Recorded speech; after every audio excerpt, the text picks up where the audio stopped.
وہ پہلی بار تھا کہ جبرائیل نے عائشہ عابدین کو غور سے دیکھا تھا، بے حد حیرانی کے عالم میں، سیاہ جینز اور سیاہی جیکٹ میں ملبوس، گردن کے گرد ایک گرے رنگ کا مفلر لپیٹے۔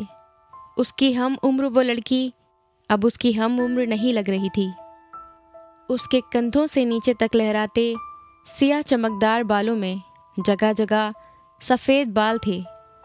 اس کی رنگت زرد تھی اور آنکھیں سرخ، یوں جیسے وہ آدھی رونے والوں میں سے تھی یا پھر ساری رات جاگنے والوں میں سے۔ اس کے سر پر وہ حجاب بھی نہیں تھا جو سالوں پہلے اس کی پہچان تھا۔ ڈاکٹر نورین الہی کے خاندان میں وہ حجاب لینے والی پہلی اور واحد لڑکی تھی، اور بے حد اچھی خاندانی اقدار رکھنے کے باوجود جبرائیل جانتا تھا کہ نساء اور اس کے خاندان کا رجحان مذہب کی طرف نہیں تھا۔ صرف عائشہ عابدین تھی جو مذہبی رجحان اور بے حد واضح طور پر ایسی ہی پہچان بھی رکھتی تھی، اور اس کی وجہ شاید اس کا پاکستان میں قیام پذیر ہونا تھا۔ یہ جبرائیل کا اندازہ تھا۔ عائشہ سے اس کی کبھی اتنی تفصیلی ملاقاتیں نہیں ہوئیں کہ اسے اس کی شخصیت کا صحیح اندازہ ہو پاتا۔ وہ جس عمر میں اس سے ملا تھا وہ ٹین ایج تھی، اور اس عمر میں اسے بات بات پر مسکرانے اور بلش کرنے والی وہ لڑکی عنایہ اور رئیسہ جیسی ہی لگی تھی۔ اس نے اس سے زیادہ غور اس پر نہیں کیا تھا، اس کے باوجود کہ وہ اس کے فیس بک پر موجود اور کبھی کبھار اس کی تصویروں کو لائک کرتی نظر آتی تھی، اور پھر وہ غائب ہو گئی تھی۔ اسے نساء سے پتہ چلا تھا کہ میڈیسن کی تعلیم کے دوران ہی اس کی شادی ہو گئی تھی، اور اس وقت جبرائیل نے مبارکباد کا میسج اس کی وال پر لگانا چاہا تو اسے پتہ چلا کہ وہ اب اس کے کانٹیکٹس میں نہیں تھی۔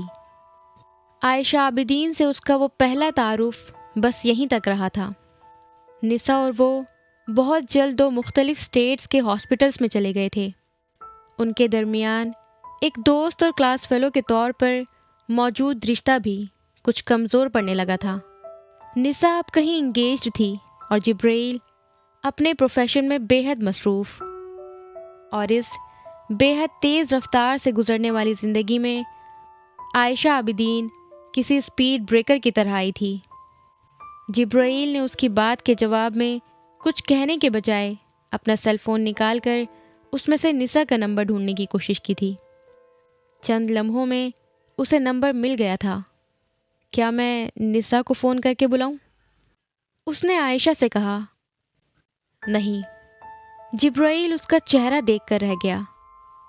وہ عجیب تھی یا ہو گئی تھی، جبرائیل کی سمجھ میں نہیں آیا، یا پھر یہ صدمہ تھا جس نے اسے یوں بے حال کر دیا تھا۔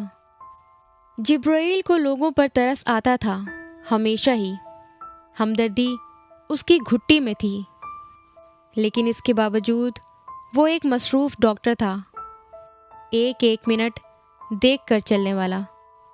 اس نے وہاں بیٹھے بیٹھے سوچا تھا، وہ اسپتال کے متعلقہ شعبے سے کسی کو یہاں بھیجتا ہے تاکہ وہ عائشہ عابدین کی مدد کرے اور اس کے خاندان کے دوسرے افراد سے رابطہ کر سکے۔ وہ اٹھنے لگا تھا جب اس نے عائشہ عابدین کی آواز سنی تھی۔ آپ کو پتہ ہے میرے ساتھ یہ سب کیوں ہوا ہے؟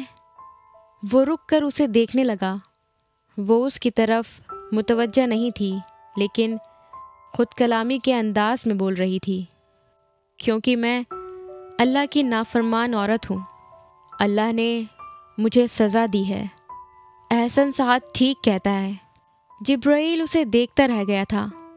عائشہ عابدین نے جیسے وہ بوجھ اتار کر اس کے سامنے پھینکنے کی کوشش کی تھی جو اس کے لیے آزار بن گیا تھا۔ احسن سعد کون تھا جبرائیل نہیں جانتا تھا، اور وہ اس کے بارے میں جو کہتا تھا جبرائیل اس وجہ سے بھی ناواقف تھا، مگر اس کے وہ دو جملے اس دن اس کے پیروں کی زنجیر بن گئے تھے۔ ہشام نے اسے دیکھتے ہوئے چائے کا مگ خالی کیا۔ وہ اس سے کچھ فاصلے پر اشاروں کی زبان میں اپنے سامنے بیٹھی عورتوں اور بچوں سے مخاطب ہو کر انہیں صحت و صفائی کے حوالے سے سمجھاتے ہوئے اپنے بیگ سے اس سے متعلقہ چیزیں نکال کر دے رہی تھی۔ صابن، toothpaste, toothbrush, toothpick, nail cutter, روئی کے bundle, shampoo, first aid kit اور اس میں موجود سامان، وہ سب عام استعمال کی چیزیں تھیں جنہیں کسی ترقی یافتہ یا ترقی پذیر ملک میں بیٹھ کر کسی کو ان کا استعمال سمجھانے کی ضرورت نہیں پڑتی تھی۔ لیکن وہ داداب تھا، کینیا کے بارڈر کے قریب، UNHCR کے افریقہ میں بڑے کیمپوں میں سے ایک، جہاں افریقہ میں قحط اور خانہ جنگی سے متاثرہ لوگوں کی ایک بڑی تعداد آباد تھی، اور ان دونوں کو وہاں آئے ایک ہفتہ ہو گیا تھا۔ داداب میں یہ ان کا پہلا وزٹ تھا، لیکن وہ پچھلے 4 سالوں میں UNHCR کے بہت سارے کیمپس میں جا چکے تھے، افریقہ، ایشیا، لاطینی امریکہ۔ یہ ان کی تفریح بھی تھی، جنون بھی اور کام بھی۔ لکڑی کی ایک خالی پیٹی کو الٹا کر بیٹھے، ویسی ہی ایک دوسری پیٹی کو میز بنائے اور اس پر چائے کے مگ رکھے۔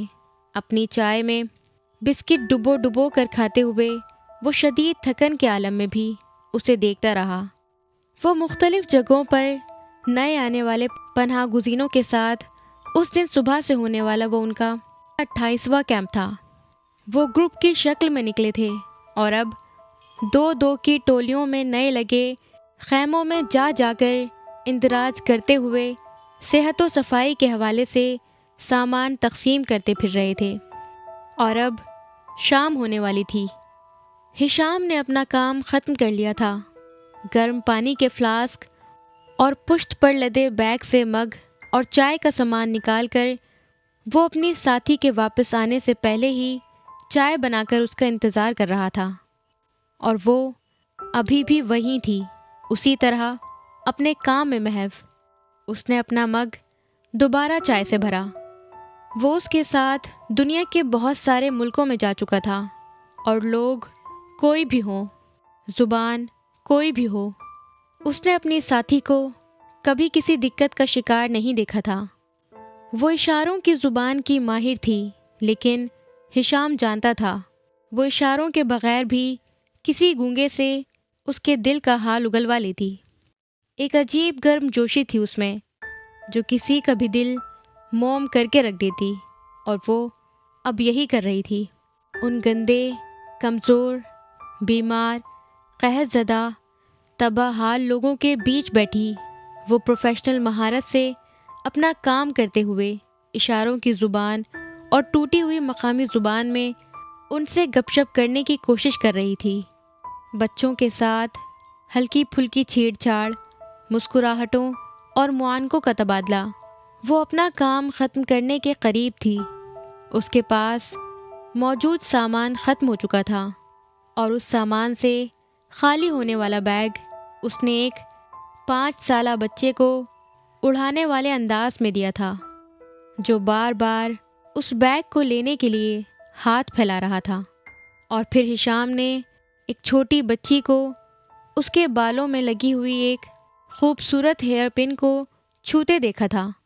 وہ زمین پر پڑے ایک لکڑی کے کریٹ پر بیٹھی تھی، اور وہ بچی اس کے عقب میں جا کر اس کے تقریباً جوڑے والے انداز میں لپیٹے ہوئے بالوں کو چھیڑ رہی تھی، اور پھر اس نے اس ہیئر پن کو اتارنے کی کوشش کی۔ ہشام نے اسے پلٹ کر اس بچی کو اٹھا کر اپنی گود میں لیتے دیکھا، اور پھر اپنے بالوں میں لگی ہوئی ہیئر پن اتار کر اس نے بچی کے گھنگریالے بالوں میں لگا دی، اور اسے گود سے اتارتے ہوئے وہ اٹھ کھڑی ہوئی اور بالآخر ہشام کی طرف متوجہ ہوئی، جو تب تک چائے کا دوسرا مگ بھی ختم کرنے کے قریب تھا۔ انہیں وہاں سے ابھی کافی دور چل کر جانا تھا، جہاں سے انہیں UNHCR کی گاڑی مل جاتی جو انہیں اس جگہ لے جاتی جہاں پر ان تمام ورکرز کی رہائش تھی۔ ہشام نے اسے بالآخر اپنی طرف آتے دیکھا۔ وہ دور سے مسکرائی۔ ہشام نے بھی اس کی مسکراہٹ کا جواب مسکراہٹ سے دیا۔ تم ہر کام بہت جلدی کر لیتے ہو۔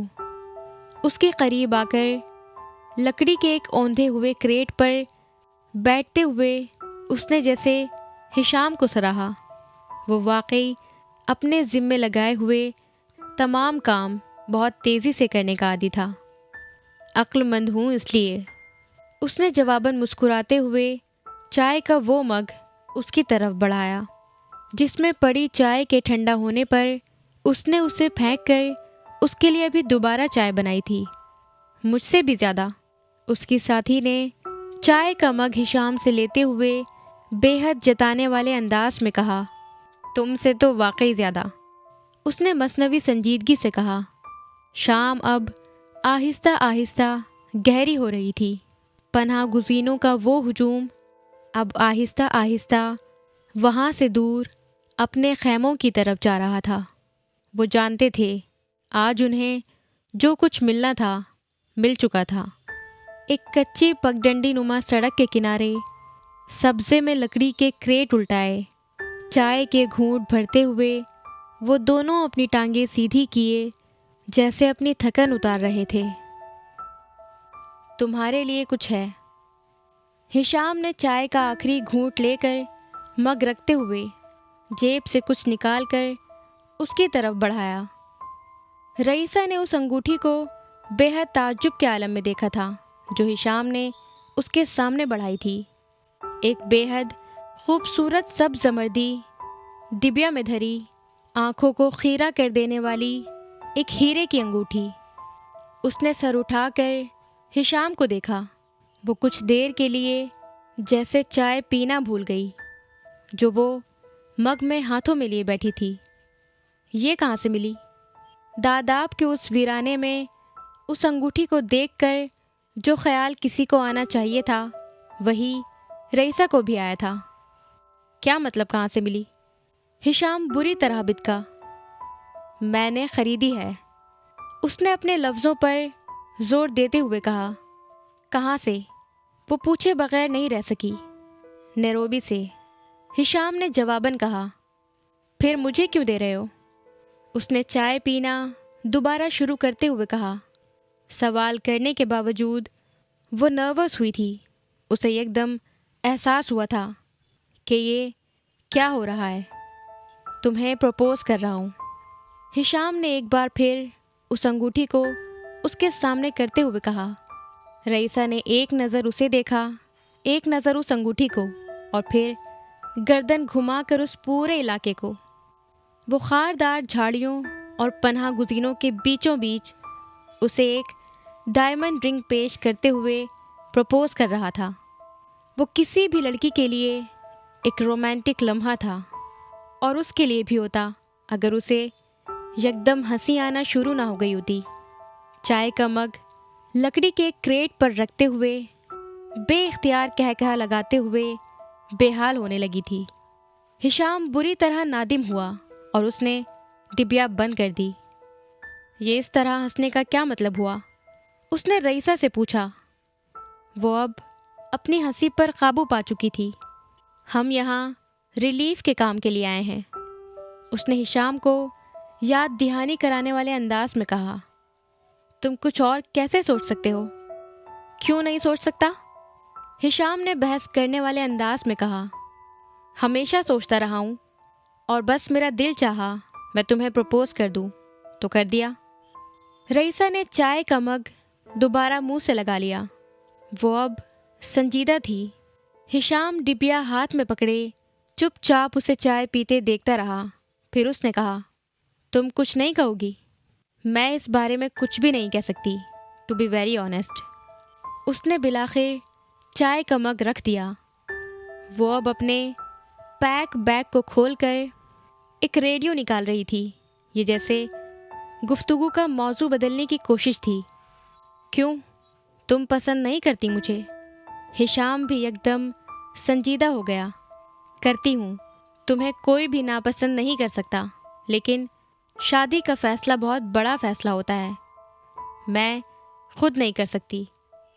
تمہیں میری فیملی کی رضامندی مجھے پروپوز کرنے سے پہلے لینی ہوگی۔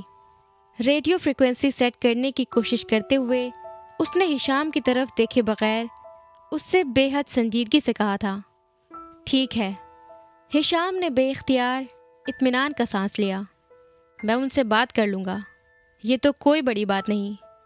رئیسہ اس سے کہہ نہیں سکی کہ اس کی قومیت اس کی فیملی کے لیے قابل اعتراض ہو سکتی تھی۔ وہ ایرک اور عنایہ کے معاملے میں امامہ کی رائے سے بہت اچھی طرح واقف تھی۔ وہ اپنے تمام بچوں کی شادیاں پاکستانیوں سے کرنا چاہتی تھی۔ تم یہ رنگ اپنے پاس رکھ لو، میں تمہاری فیملی سے بات کر لوں، تب تم اسے پہن سکتی ہو۔ ہشام نے وہ ڈبیا ایک بار پھر اس کی طرف بڑھائی۔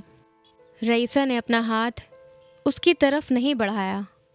وہ اپنے گھٹنے پر رکھے ریڈیو کے ساتھ مصروف تھی، یا کم از کم یہی ظاہر کر رہی تھی۔ اس کا فائدہ نہیں، اگر میں نے رنگ لے لی اور میری فیملی نے انکار کر دیا تو؟ اس نے ہلکی آواز میں خبریں سنتے ہوئے کہا۔ ہشام نے بے یقینی سے اسے دیکھا۔ تمہاری فیملی انکار کیسے کر سکتی ہے؟ وہ پہلی بار کچھ بے چین ہوا تھا۔ ہمیں ہر امکان سامنے رکھنا چاہیے، رئیسہ نے مدھم آواز میں جیسے اسے سمجھایا۔ وہ انکار کر دیں گے تو؟ ہشام نے پوچھا۔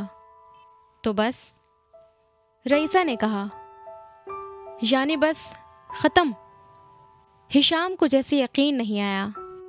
تم یہ کیسے ہونے دو گی؟ میرے لیے تمہاری کوئی فیلنگز نہیں ہیں۔ ہشام کو جیسے یہ بات ہضم نہیں ہو رہی تھی۔ فیلنگز ہیں تمہارے لیے، لیکن وہ میری اپنی فیملی کی فیلنگز سے بہت کم ہیں، کم از کم ابھی۔ کیا تم اپنی فیملی کی مرضی کے خلاف کچھ کر سکتے ہو؟ رئیسہ نے بے حد سنجیدگی سے کہا۔ ہاں، میں کر سکتا ہوں، کم از کم تم سے شادی تو۔ اس نے جواباً کہا تھا۔ رئیسہ کو جیسے اس جواب کی توقع نہیں تھی۔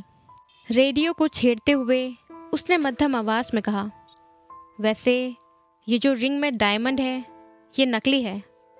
ہشام بری طرح چونکا۔ وہ بات کو کہاں سے کہاں لے گئی تھی۔ اس نے بے اختیار ہاتھ میں پکڑی ڈبیا کھولی اور اس میں سے انگوٹھی نکال کر اسے آنکھوں کے پاس لے جاتے ہوئے بولا، تمہیں کیسے پتہ چلا؟ کیونکہ میں نے اسے اچھی طرح دیکھا ہے۔ میری ممی کے پاس بہت سارے ڈائمنڈز ہیں، میں ڈائمنڈ پہچان سکتی ہوں۔ رئیسہ نے اسی انداز میں کہا۔ وہ ویکینڈ پر نیروبی گئے تھے اور جولری کی مارکیٹ میں پھرتے ہوئے ایک دکان پر رئیسہ کوئی انگوٹھی اچھی لگی تھی جو ہشام نے اسے بتائے بغیر خرید لی تھی۔ وہ اسے اسی انگوٹھی کے ساتھ پروپوز کرنا چاہتا تھا۔ مجھے یقین نہیں آ رہا، تم نے مجھے تب کیوں نہیں بتایا؟ میں نے تو ڈائمنڈ کی رنگ کے طور پر بہت مہنگا خریدا اسے۔ ہشام حیران ہونے سے زیادہ شرمندہ ہوا۔ مجھے یہ تھوڑی پتہ تھا کہ تم اسے خریدنا چاہتے ہو، مجھے تو بس اچھی لگی تھی، اور جولر کہہ رہا تھا ڈائمنڈ ہے تو میں اسے شرمندہ نہیں کرنا چاہتی تھی یہ بتا کر کہ ڈائمنڈ نہیں ہے، رئیسہ نے اس سے کہا۔ ہشام نے کچھ مایوسی کے عالم میں اس رنگ کو ڈبیا میں رکھ کر ڈبیا بند کر دی۔ رئیسہ نے اس کے تاثرات دیکھے اور ہاتھ بڑھا کر تسلی دینے والے انداز میں اس سے وہ ڈبیا لی۔ تمہارا بڑا نقصان ہو گیا، اس نے جیسے ہشام کو تسلی دی۔ نہیں، اتنا نقصان نہیں ہوا جتنی شرمندگی ہوئی ہے کہ میں ایک نقلی ڈائمنڈ کے ساتھ تمہیں پروپوز کر رہا تھا، رئیسہ نے اسے تسلی دینے والے انداز میں کہا۔ پریشان مت ہو، میں اسے رکھ لیتی ہوں، اگر میری فیملی مان گئی تو میں یہی رنگ پہن لوں گی۔ وہ بے اختیار ہنس پڑا۔ وہ انگوٹھی جو وہ محبت میں لینے پر تیار نہیں تھی، ہمدردی میں لے رہی تھی۔ وہ واقعی فلاحی کارکن تھی۔ ہنس کیوں رہے ہو؟ وہ حیران ہوئی۔ خوش ہوں اس لیے، ہشام نے جواباً کہا۔ مجھے پتھروں میں ڈائمنڈ کی پہچان ہو نہ ہو، انسانوں میں ہے، اور میں نے ایک نقلی ڈائمنڈ ایک اصلی ڈائمنڈ کو دیا تھا۔ کم از کم مجھے اس بارے میں کوئی شبہ نہیں۔